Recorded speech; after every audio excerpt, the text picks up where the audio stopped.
called swadharma. A duty which is unique for you.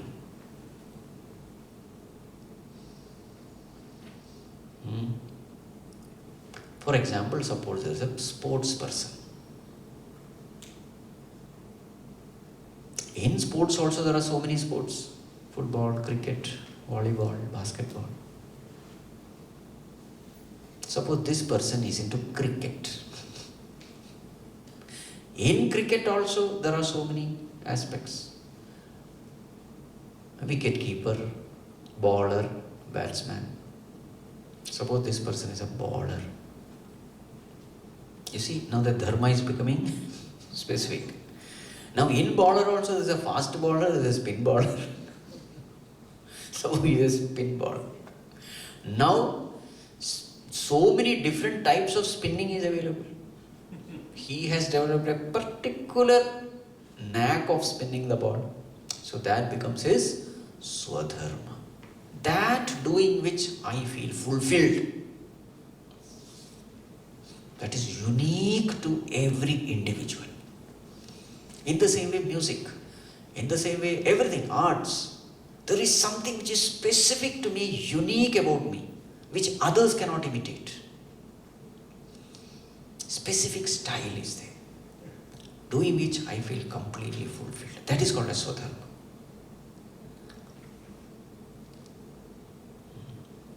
So what is Bhagavan saying here? Sarva-dharmān parityajya. So here sarva-dharma means all the three. Samanya, Vishesha and Swadharma. Mom ekaṁ śaraṇaṁ vraja. This is your ultimate duty, to surrender unto me. What is the best example? In the battlefield, battle is going on. Arjuna is in front of Karna. Battle goes on. Karna's chariot wheel gets stuck in the mud. He gets down to lift that wheel. The law of the war says you are not supposed to attack a person who is not attacking you, who is busy doing something else. You are not supposed to attack. That is yuddha dharma. But then Bhagavan says, Arjuna, chop his head off. What should you do? Suppose you are Arjuna. What will you do? Yuddha dharma says, follow the rules. But here, Krishna says, no, obey me. Whom will you obey? If Krishna were to be an ordinary person, then yes, you don't have to obey him. But Krishna is the Lord of the universe. Then which is dharma? Obeying the creator of dharma or obeying dharma? Which is dharma? Obeying the, maker of dharma. That is the ultimate dharma. Don't care whether it is laukika dharma or not. If Bhagavan has said it, that is your ultimate, commandment.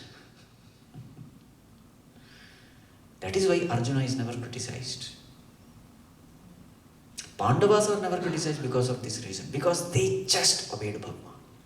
Otherwise, it is such a matter of ridicule.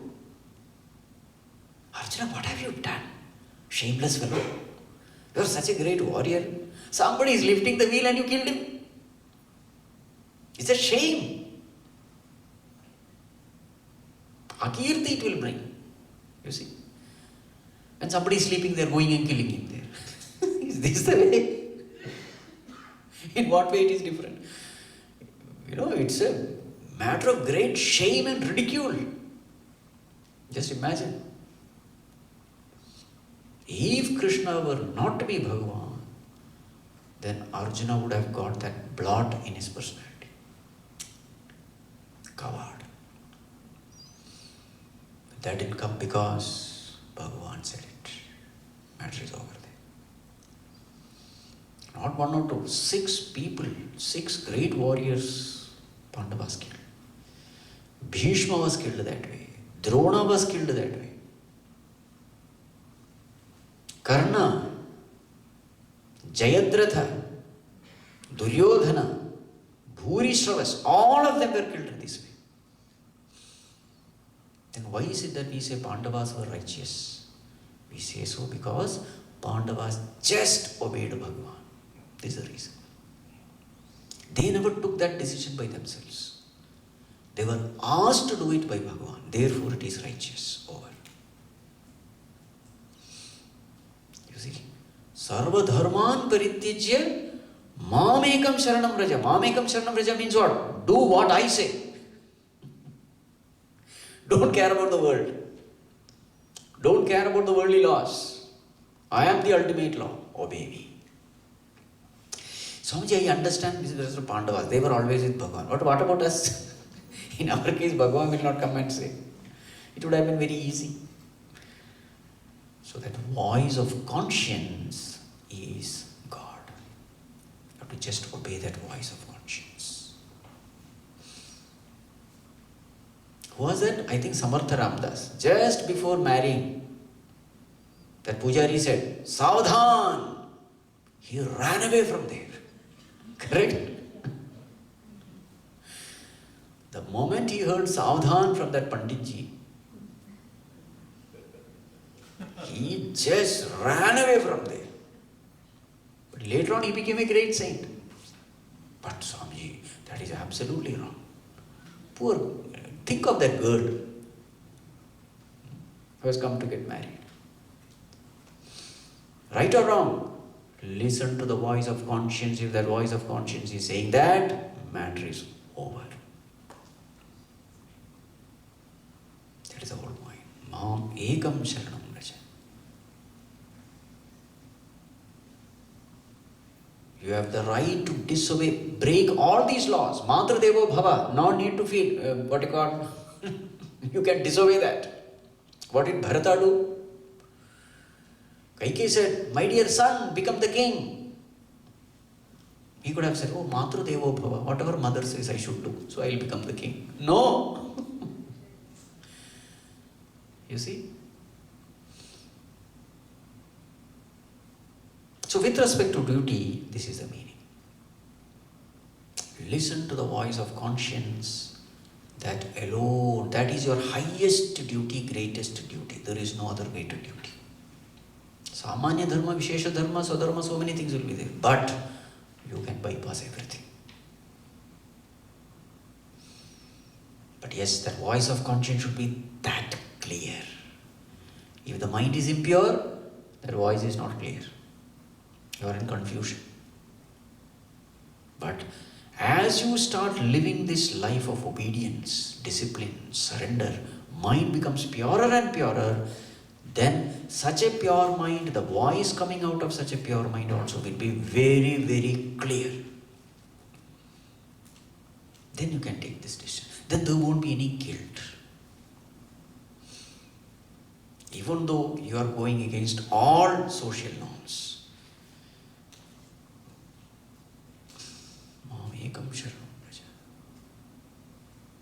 So this is meaning with respect to dharma as duty. Now there is another meaning of dharma. What is dharma? Nature of a thing. Dharma also means nature of a thing. Dharma of fire is heat. Dharma of sugar is sweet. So sarva-dharmān parityajya mām ekaṁ śaraṇaṁ vraja means what? What are the different dharmas? Sharirika, manasika, bauddhika dharma. BMI. We have so many dharmas. Isn't it? I am sick. You are calling it I am sick. So what is that sickness? Physical.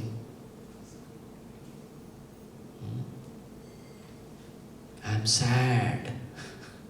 So which dharma? Mind dharma has become I. So there are so many dharmas are there. Annamaya, Pranamaya, Manomaya, Vijnanamaya. They are all koshas, they are all dharmas also.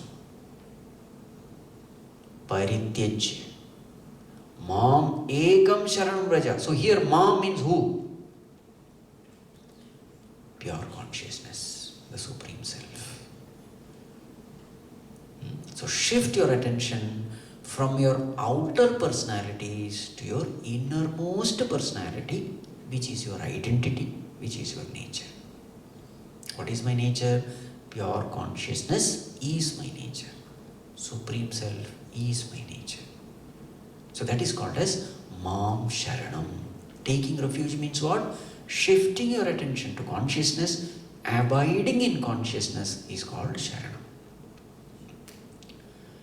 So meaning of Sharanam, see how it changes depending upon the context. At the seat of meditation, Sharanam means abidance.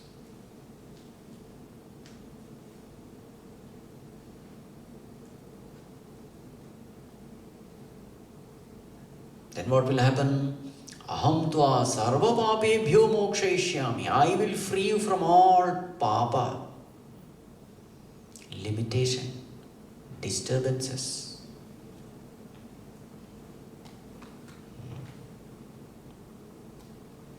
You will be free from all limitations. When you identify with the Supreme Self, you start experiencing the perfection of Supreme Self. Experience of imperfection is called papa. Papa is nothing but shoka only. So therefore, ma śucaḥ. Śucaḥ means what? Shoka. Don't grieve. All your sorrows will come to an end if you identify with me.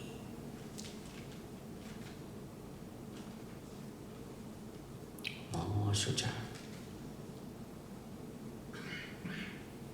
So now,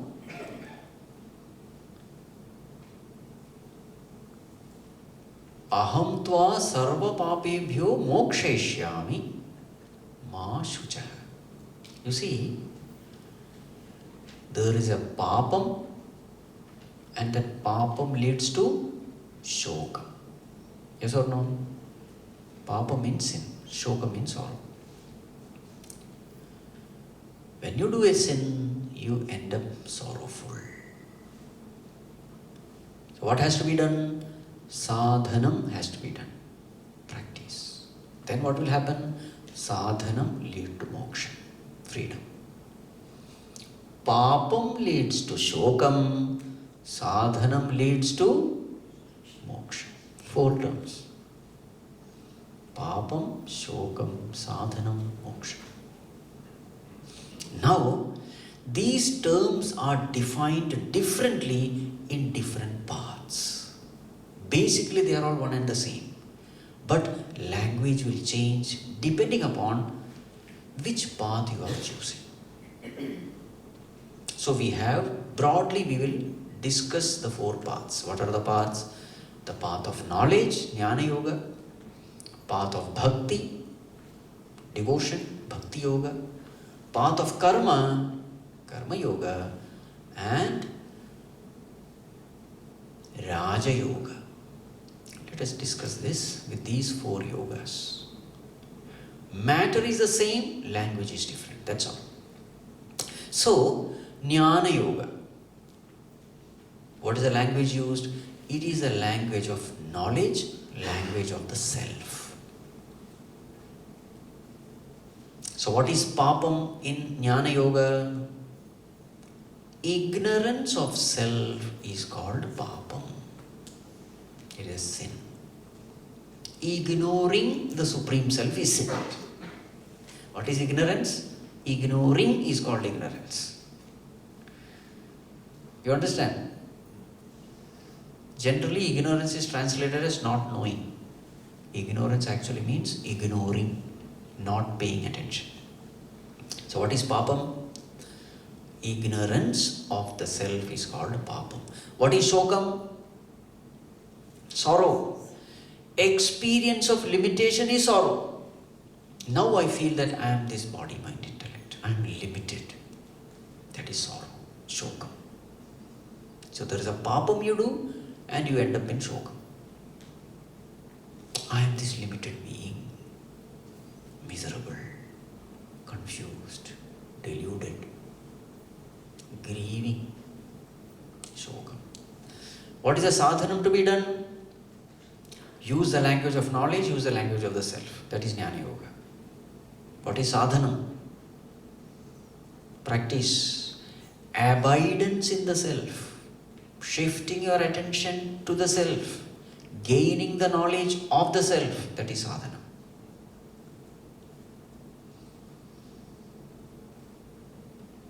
What is moksha? Knowledge of the self is moksha. Becoming one with the self. Knowing myself as Supreme Self, that is moksha.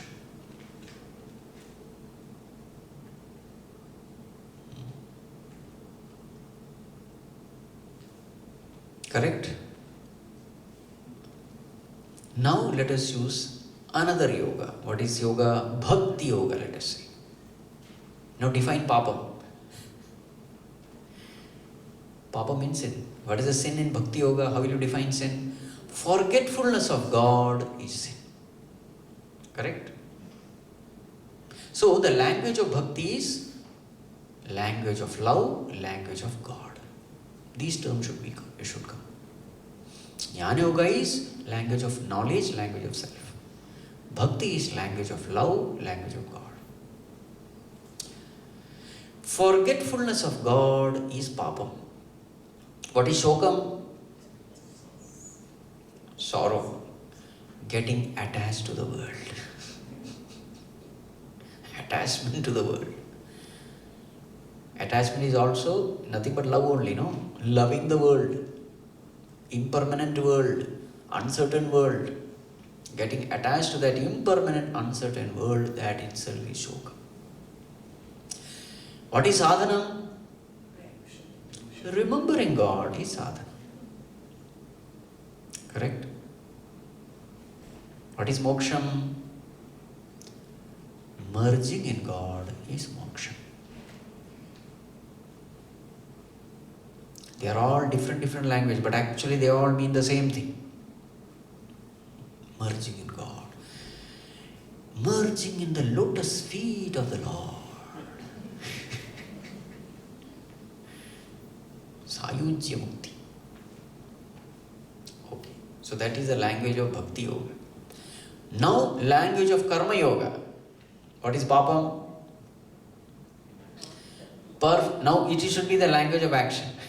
Don't bring God and all that. Performing action for the sake of result. You see? Karma phala asakti. That is papa. What is śucaḥ? Tension, worry, stress, big list. We saw day before yesterday. Correct? As a result of action, how I become miserable. Naturally, tension, worry, anxiety with regard to results. That is śucaḥ. What is sadhanam? Performing action without expecting results. Doing your duties, not refraining from duty, doing your duty without expecting result is sadhana. Moksham, freedom. Freedom from what? Yeah, doership, enjoyership. Kartrutva, bhoktrutva bhava. Freedom from that. That is moksha. Clear? Now Raja Yoga. Here the language will be with respect to thoughts. Mind, thought, etc. you should use. Don't bring God and all that. Raja Yoga. What is papam? Negative thoughts. Entertainment of worldly negative thoughts. Papam.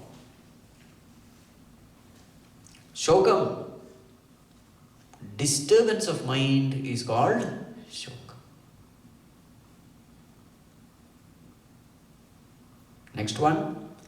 Sadhanam. Purifying the mind is sadhana. Refining the thoughts is sadhana. Moksham. Transcending the mind is moksha. Yoga tu chitta vritti nirodha.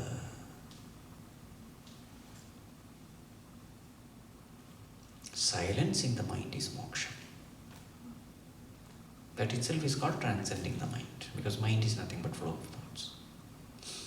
You see, 4 yogas. Actually speaking, all the 4 are same only. But language is different. Terms are different. Experience is the same, but that experience is expressed, articulated in different languages. That's all. It is all one and the same. Ahaṁ tvāṁ sarva-pāpebhyo mokṣayiṣyāmi. In that context, now you have to define this. Sarva-pāpebhyo mokṣayiṣyāmi. So sarva-pāpam has come. Moksham has come. Ma śucaḥ, śucaḥ. Śokam has come. And what is sadhanam? śaraṇaṁ vraja. Action. Clear? Anyway, think. It will take some time.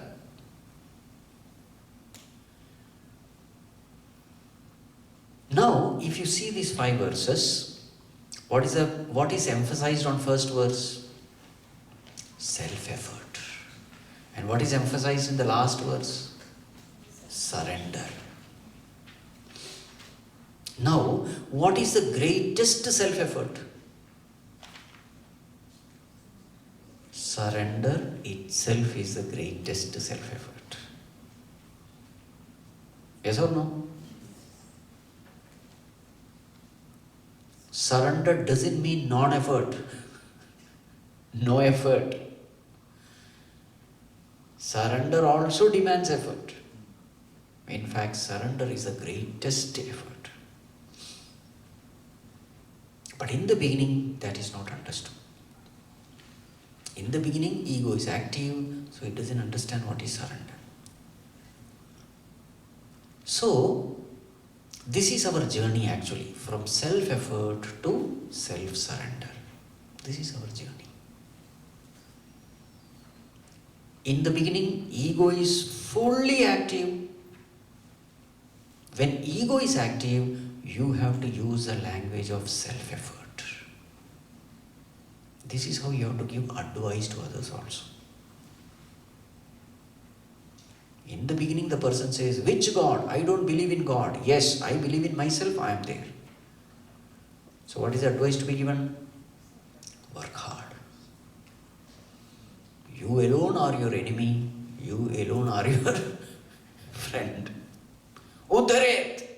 Lift yourself by yourself. There is nobody else to lift you. Because anyway you don't believe in the higher power. The language is a language of self-effort. Somewhere in middle, he says, I am also there, God is also there. So what is the language to be used? Self-effort and God's grace. Self-effort and Tan Padi Devam Padi. 50% your effort, 50% God's grace. You do what you are supposed to do, He will do what He is supposed to do. That is because I am also there, God is also there. Slow transition it is. Finally what happens, as you are in tune more and more with God, doing whatever He wants, mind becomes purer, purer, purer. In the process, what happens to the ego? Gets effaced, effaced, effaced. Finally a time comes when ego is not there. Mind is so pure, and in that pure mind, inspiration comes. Bhagavan is able to play His music through this devotee's BMI. BMI of the devotee becomes a perfect instrument in the hands of the divine. Inspiration comes, power comes, devotee clearly knows that I am empowered to do such and such task of the Lord. I am only an instrument. He is the one who is doing it. Nimitta matram bhava savyasachin. I become a nimitta. Perfect example is Hanumanji. The very fact that I am inspired, I know I am going to succeed. That's it. Jambavan, tell me what should I do? Crossing the ocean is nothing. It's just a puddle of water. Crossing the ocean. I will uproot the entire Trikuta mountain along with Lanka and bring it here. Kill that Ravana along. Single-handedly I will do. Tell me what you want me to do. Is it the statement of ego? Remember, ego's statement also is similar. I can do anything. Tell me. Similar statement. But what is the difference here? Here Hanumanji is not there. If God has chosen me as his instrument, there is nothing impossible for me, because he will get everything done through me. Not my power, his power. That is the meaning there. Jambavan, tell me what should I do? As much as you say, I will do. Jambavan said, no, I know you can do all that. Just give that message and come back. Okay. You see? And how did Hanuman fly? Just like the arrow of the Lord. If you see the arrow, target is decided by the shooter. Arrow is decided by the shooter. Speed is decided by the shooter. Everything is decided by the shooter. What did arrow do? Arrow does nothing. But everybody sees only the arrow hitting the target. Nobody sees the shooter. Hanuman flew like the arrow of Bhagavan.